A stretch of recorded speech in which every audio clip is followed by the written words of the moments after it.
Assalamualaikum warahmatullahi wabarakatuh.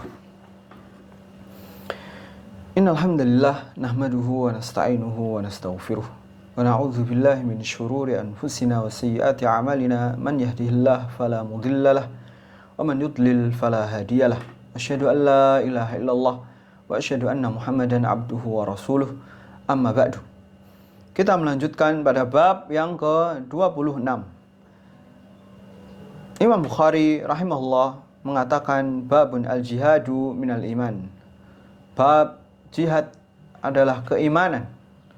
Jihad adalah termasuk konsekuensi dari iman. Bahkan iman itu sendiri. Iman bukan cuma kata-kata. Iman bukan cuma keyakinan. Sebagaimana kelompok Murji'ah. Bab ini Imam Bukhari ingin membantah semua itu. Semua orang yang mengatakan iman hanya kata-kata, iman hanya keyakinan dalam hati. Padahal iman mencakup keyakinan, kata-kata, dan juga perbuatan. Di antaranya adalah jihad. Jihad secara bahasa adalah bersungguh-sungguh. Sedangkan secara istilah adalah berperang di jalan Allah. Pada saat ini berperang tidak ada. Belum disyariatkan. Akan tetapi ada hal yang mirip seperti perang di jalan Allah, yaitu menuntut ilmu. Dari menuntut ilmu, seseorang memerangi syubhat, seseorang memerangi kebodohan, seseorang menegakkan hujjah, menegakkan agama Allah, menegakkan ilmu. Itulah jihad yang terbesar pada zaman ini, yaitu jihadun bil lisan, jihadun bil ilm. Jihad dengan lisan, jihad dengan ilmu. Imam Bukhari ingin menegaskan bahwasanya jihad termasuk dari keimanan itu sendiri. Dan beliau juga, beliau rahimahullah membawakan sebuah hadis dari Abi Hurairah radhiyallahu anhu dari Nabi sallallahu alaihi wasallam. Beliau bersabda, "Intadaballah liman kharaja fi sabilih." Allah menjamin bagi orang yang keluar di jalan Allah, la yukhrijuhu illa imanun bi wa tasdiqun bi rusuli. Tidak mengeluarkan dia dari rumahnya menuju peperangan kecuali karena keimanannya pada Allah. Dia keluar bukan karena ghanimah, bukan karena keuntungan dunia. Dia mengorbankan nyawanya, mengorbankan hartanya bukan untuk keuntungannya, akan tapi karena keimanan pada Allah. Karena keyakinannya dengan apa yang diperintahkan oleh Allah. Wa tasdiqun bi rusuli, dan juga membenarkan rasul-rasul Allah. Membenarkan berita dari Allah. Membenarkan bahasanya ini adalah perintah dari Allah, dan juga Allah akan menggantinya dengan sesuatu yang lebih baik di sisinya. Sesuatu yang kekal di sisinya. Bukan seperti dunia yang kesenangannya sangat terbatas, sangat membosankan, sangat sedikit, dan bahkan diakhiri oleh penderitaan yang kekal di neraka nantinya. Penderitaan yang sangat berat. Bagaimana seorang merasa hidupnya enak, sedangkan dia dibayang-bayangi oleh siksaan Allah, dibayang-bayangi oleh ancaman dari Allah. Bagaimana seorang bisa tenang? Bagaimana seorang bisa merasa aman? Maka orang-orang yang beruntung hanyalah orang-orang yang beriman dan beramal saleh. Maka perhatikanlah ini.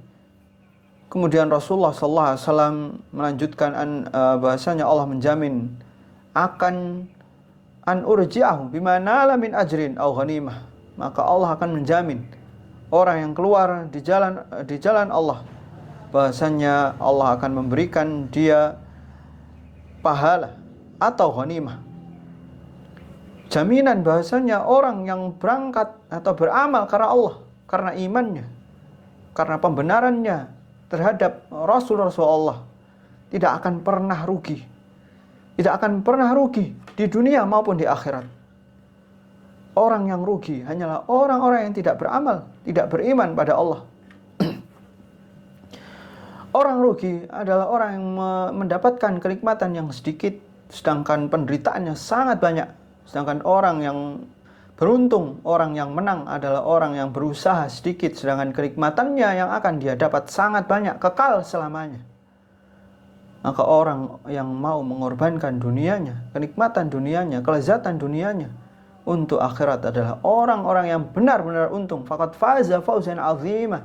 Maka sungguh dia telah beruntung dengan keuntungan yang sangat besar. Atau kalaupun dia mati, au udkhilahul jannah, maka Allah akan memasukkan dia ke dalam surganya. Walaula an asyqa ala ummati ma qa'atu khalfa sariyah. Nabi sallallahu alaihi wasallam mengatakan kalau seandainya tidak memberatkan umatnya, maka Nabi sallallahu alaihi wasallam tidak akan pernah melewatkan sariyah. Dia akan ikut dimanapun. Sariyah adalah qit'atun minal jaish. Itu ada pasukan utama, ada pasukan yang diutus untuk memata-matai atau untuk melihat dahulu. Berangkat pertama untuk mengatur strategi, mengatur info. Itulah sariyah. Dan Nabi sallallahu alaihi wasallam ingin ikut sariyah yang nantinya pulang membawa informasi atau membawa ghanimah ke pasukan utama, kemudian ikut di pasukan utama. Kemudian sariyah juga ada untuk berdiam dulu. Ketika pasukan utama pulang, mereka di sariyah diletakkan di belakang pasukan untuk mengawasi pergerakan musuh, apakah mereka mengikuti atau kembali pulang untuk berjaga-jaga. Nabi sallallahu alaihi wasallam ingin mengikuti tiga-tiganya. Sariyah yakni bada'ah atau sariyah raja'ah, ketika mulai dan ketika pulang. Dan orang yang mengikuti sariyah bada'ah kemudian ikut di pasukan utama, kemudian sariyah raja'ah, maka orang tersebut sangat kecapean, bisa dibilang sangat akan merasa berat. Maka dari itu Nabi sallallahu alaihi wasallam tidak memperbolehkan Nabi sallallahu alaihi wasallam takut memberatkan umatnya apabila perbuatannya ditiru, sehingga akan melemahkan pasukan, melemahkan tekad, melemahkan semangat, menjadikan orang merasa berat pada sesuatu yang tidak bisa dia tanggung. Waladitu an uqtal fi sabilillah suma'ahya. Sungguhnya aku ingin seandainya aku terbunuh di jalan Allah, kemudian dihidupkan lagi, kemudian terbunuh, kemudian dihidupkan lagi, kemudian terbunuh. Karena hidup ini adalah perjuangan. Orang yang berjuang keras, dia akan merasakan nikmatnya hidup. Dia akan merasakan kebahagiaan yang sungguhnya. Karena kebahagiaan yang asli adalah yang dicapai dari kesungguhan, yang dicapai dengan suatu yang berat, kemudian dia baru merasa bahagia. Ada pencapaian, ada perkembangan dalam akhiratnya, atau ada perkembangan dari dunianya. Sedangkan orang yang tertipu adalah orang yang berjalan di tempat, orang yang tidak melakukan apapun kemaslahatan dunia atau kemaslahatan akhirat. Dia merasa dirinya bahagia, dia merasa dirinya mendapatkan kenikmatan, mendapatkan keuntungan, padahal orang sekitarnya melihat dia adalah beban. Dia adalah beban masyarakat karena hidupnya tidak berguna. Atau orang-orang yang mementingkan dunia, meninggalkan akhirat, dia mendapatkan keuntungan sedikit tapi kerugiannya sangat banyak, orang-orang yang rugi.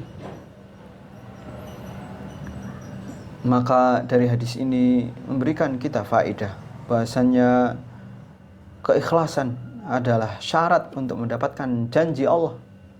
Keimanan adalah syarat untuk mendapatkan pahala dari Allah. Kemudian di antara faedah yang bisa kita dapatkan bahwasanya keimanan yang jujur menjadikan ringan bahaya-bahaya yang akan kita hadapi, menjadikan ringan rintangan-rintangan hidup, menjadikan ringan kesulitan-kesulitan yang kita hadapi apabila keimanan kita jujur.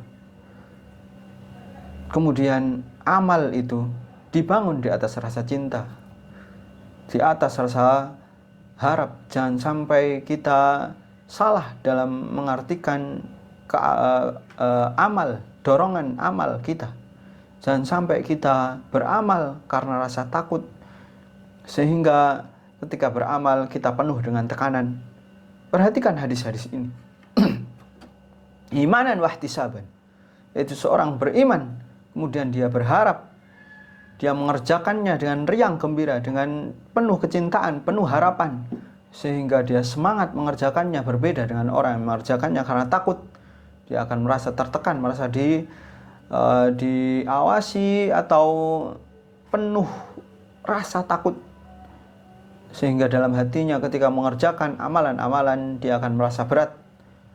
Maka benarlah Ibnu Qayyim rahimahullah ketika mengatakan bahwasannya ruh dari amalan adalah rasa cinta, seperti halnya seekor burung. Rasa cinta diibaratkan seperti seekor burung, sedangkan roja, yaitu harapan, seperti satu sayapnya, dan khauf seperti satu sayap yang lain. Keduanya beriringan, akan tetapi yang dominan adalah rasa cinta dan harapan ketika melakukan amalan, dan khauf itu sebagai penjaga agar tidak sampai melanggar batasan-batasan, bukan sebagai sesuatu yang dominan. Maka mungkin yang sedikit ini bisa bermanfaat untuk kita semua. Jazakumullahu khairan, barakallahu fikum, subhanakallahumma bihamdika, asyhadu an la ilaha illa anta, astaghfiruka wa atubu ilaik.